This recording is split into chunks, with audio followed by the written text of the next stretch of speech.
Assalamualaikum warahmatullahi wabarakatuh.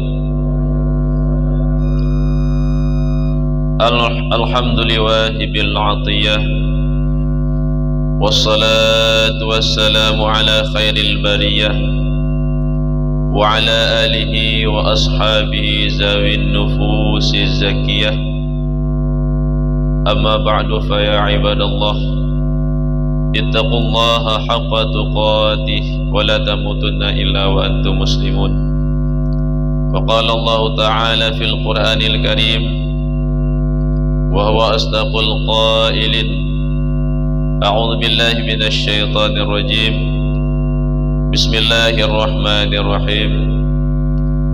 Wasari'u ila maghfiratin min rabbikum wa jannatin 'arduha as-samawati wal ardh wa'iddat lil muttaqin alladzina yunfiquna fis sarra'i wad dharra'i wal kadhimina al ghaidh wal 'afina 'anil nas wallahu yuhibbul muhsinin. Shadaqallahul 'azim wa sadaqa minasyahidina wasyakirin walhamdulillahi rabbil alamin. Para hadirin jamaah subuh, tamu undangan Allah yang dirahmati Allah Subhanahu wa taala, penghormatan dari penceramah terutama sekali kepada Abu Imam Syekh Masjid Umudiah Buntut dan kepada PKM Remaja Masjid dan jajarannya, dan kepada Bapak Komandan Satuan Radar Kota Haluk Semawe, dan kepada Abu Ali, dan kepada Bapak Kodim, dan kepada seluruh jamaah subuh yang dirahmati Allah Subhanahu wa taala yang tidak mungkin saya sebutkan satu persatu. Para hadirin jamaah subuh yang dirahmati Allah Subhanahu wa taala, tanpa kita sadari, tanpa terasa, kita ingin meninggalkan tahun 1444 dan kita ingin memasuki insyaallah tahun 1445. Hadirin jamaah subuh yang dirahmati Allah Subhanahu wa taala, dalam momen-momen terakhir penghujung tahun ini, penceramah ingin mengajak kita semua melalui Al-Quranul Karim.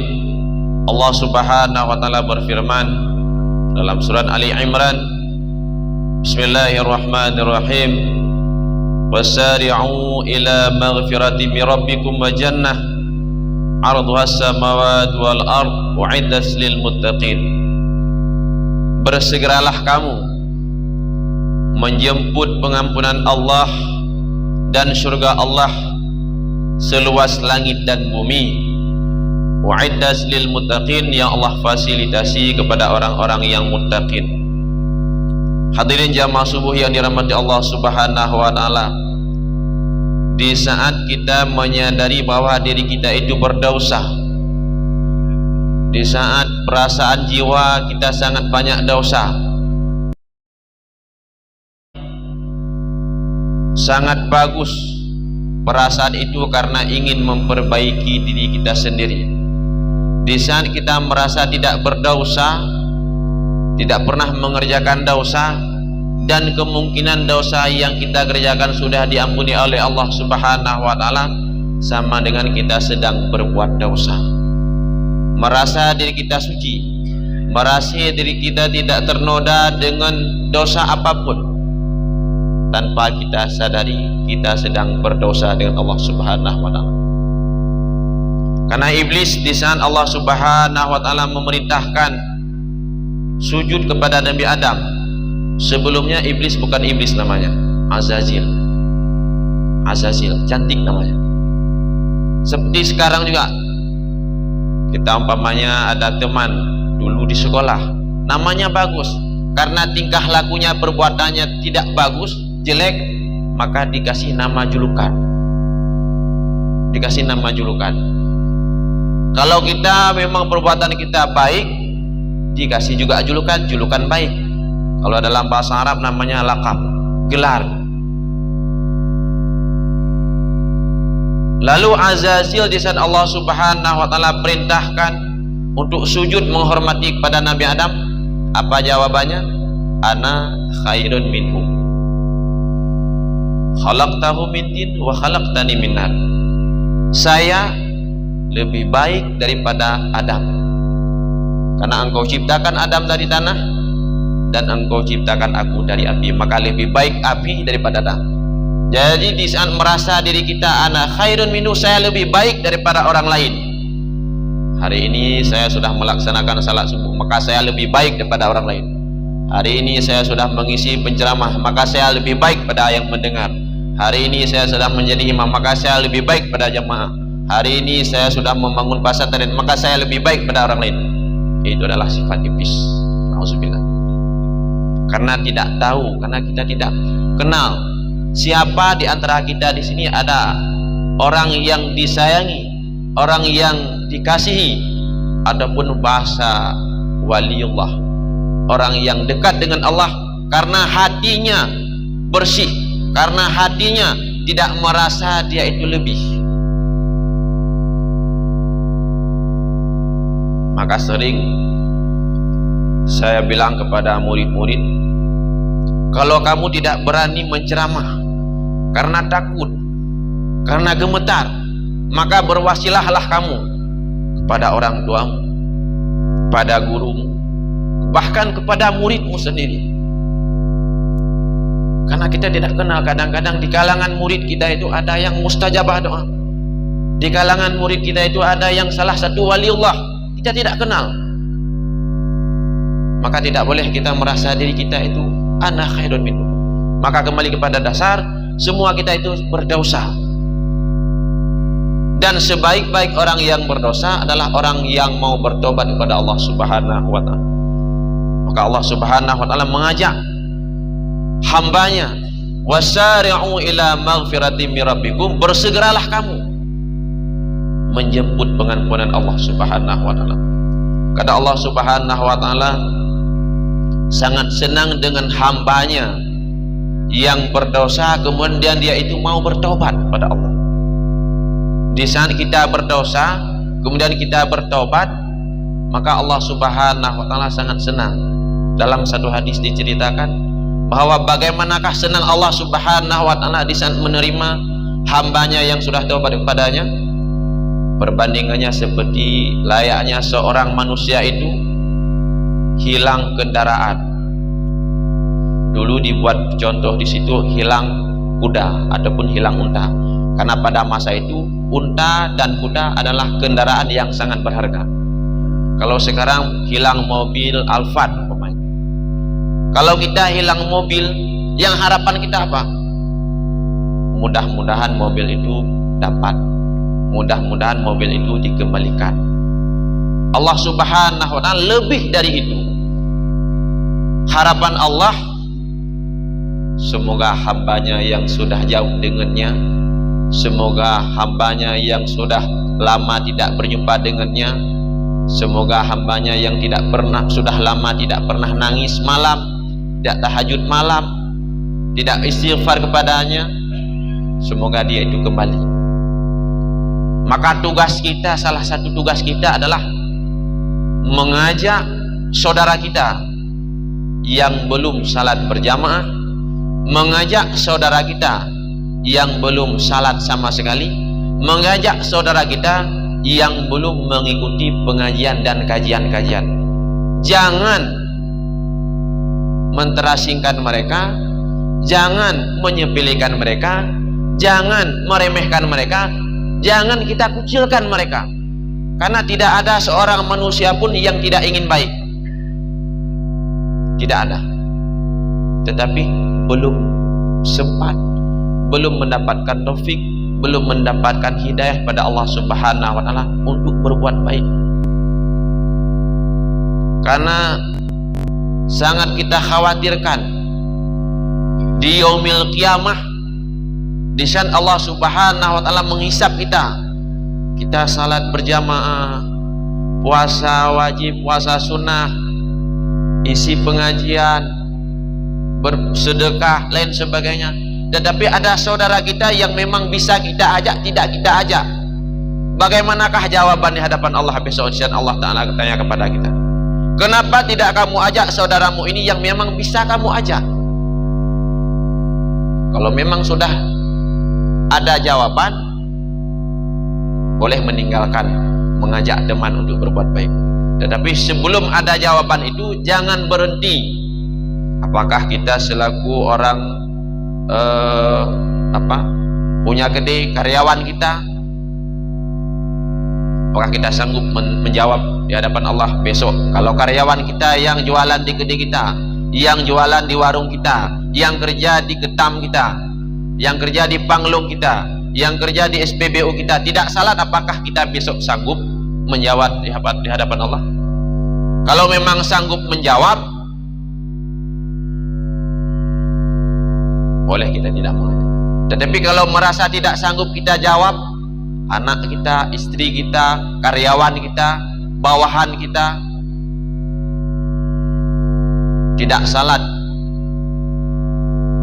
berbuat jahat, berbuat curang, belum sanggup kita jawab dengan Allah Subhanahu wa Ta'ala, maka ajak mereka. Wa jannatin arduha samawati wal ard, surga Allah Subhanahu wa Ta'ala seluas langit dan bumi. Uiddat lil muttaqin, yang Allah fasilitasi kepada orang-orang yang muttaqin, yang Allah pertempatkan surga itu kepada orang-orang yang muttaqin. Innama akramakum indallah, inna akramakum indallah atqakum. Orang yang paling mulia di sisi Allah adalah orang yang paling bertakwa kepadanya. Bukan karena ustaz. Kalau ustaz tidak takwa, tidak mulia di sisi Allah. Bahkan dalam hadis Rasulullah yang sangat dikhawatirkan oleh Rasulullah apa? Ulama su. Karena ulama terbagi dua, ada ulama su, ada ulama akhirat. Kalau ulama su itu hanya menyampaikan, tidak ada rencana untuk dia kerjakan sendiri, hanya menyampaikan untuk memenuhi materialnya saja. Itu ulama su. Kalau ulama akhirat menyampaikan dan berbuat, itu yang kita khawatirkan. Maka penceramah ini bukan gampang jadi penceramah. Jangan jamaah anggap bahwa penceramah ini cuma menyampaikan. Tetapi penceramah ini rasanya apa yang kami sampaikan itu seolah-olah cambuk bagi kami. Cambuk bagi kami. Kita sampaikan salat tahajud, kalau kita tidak salat tahajud kita merasa terpukul. Kita sampaikan mari kita bersedekah, kita tidak bersedekah kita merasa terpukul. Kita ajak masyarakat untuk berkurban, kita tidak berkurban kita merasa tercambuk, terpukul. Sangat kuat. Hadirin jamaah yang dirahmati Allah Subhanahu wa Ta'ala, surga Allah Subhanahu wa Ta'ala, Allah Ta'ala fasilitasi kepada orang-orang yang muttaqin, yang seluas langit dan bumi. Lalu bagaimana ciri-ciri orang muttaqin? Alladzina yunfiquna fis sarra wad dharra, orang-orang yang mau menginfak, yang mau menginvestasikan kekayaannya, hartanya, baik dalam keadaan sarra, kaya, sedang ekonominya tebal, wad dharra, ataupun dalam keadaan kondisi ekonomi menipis. Artinya, kalau kita punya ekonominya yang memang lumayan, maka kita infak pun lumayan. Kalaupun kita ekonomi sudah menipis, jangan berhenti menginfak, tetap kita menginfak menurut ekonomi kita.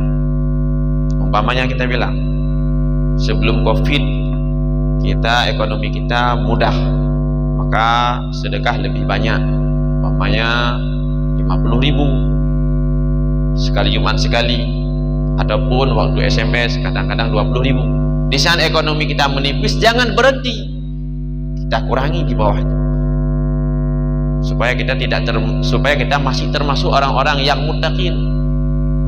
25.000 dari 50.000, 25.000. Ketahuilah bahwa dengan sebab kita menginfak, dengan sebab kita menginvestasi untuk akhirat, perasaan kita itu menjadi tenang.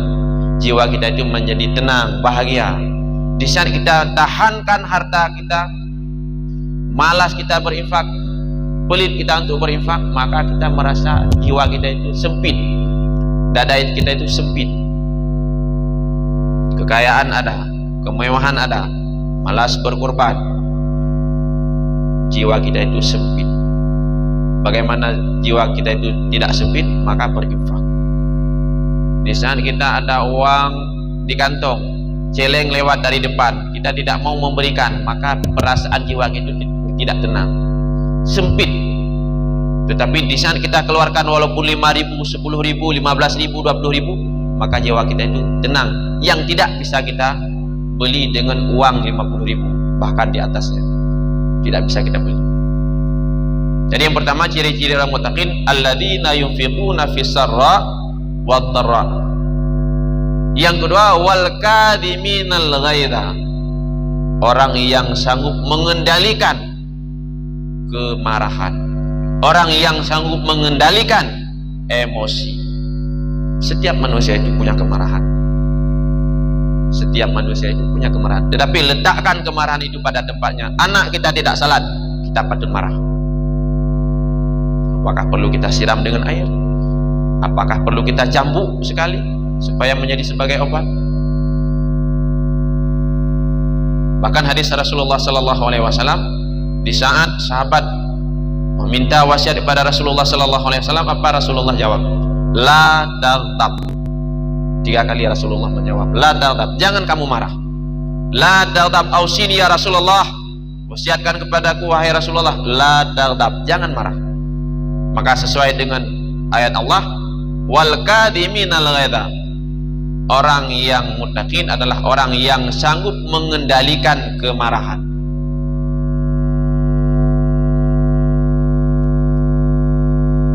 Karena orang yang kendaraannya pakai mobil biasanya marah kepada yang kendaraan kereta. Orang yang orang yang pakai motor marah kepada orang yang mobil. Kadang-kadang keluar dari mulutnya seolah-olah dia aja yang bayar pajak pakai mobil, kita pakai motor kan bayar pajak juga. Terjadi kemarahan. Di saat dia punya mobil, besok dia marah kepada yang punya kereta.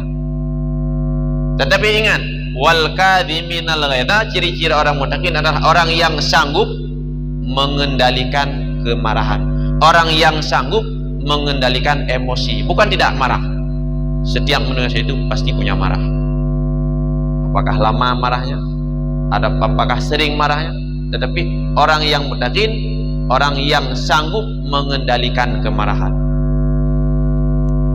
Yang selanjutnya, wal afina 'anin nas, orang yang mau memaafkan orang lain, orang yang mau memaafkan orang lain. Di saat kita mau tidur malam, kita niat, ya Allah, semua dosa orang lain, dosa tetangga, dosa karyawan, dosa cipulan, dosa orang muslimin muslimat, sudah saya maafkan. Itu berarti malam itu kita sudah termasuk ciri-ciri orang muttaqin. Jangan punya prinsip sampai mati tidak saya maafkan dia. Orang yang punya prinsip seperti ini berarti dia tidak punya pada dirinya itu ciri-ciri sifat-sifat penghuni syurga.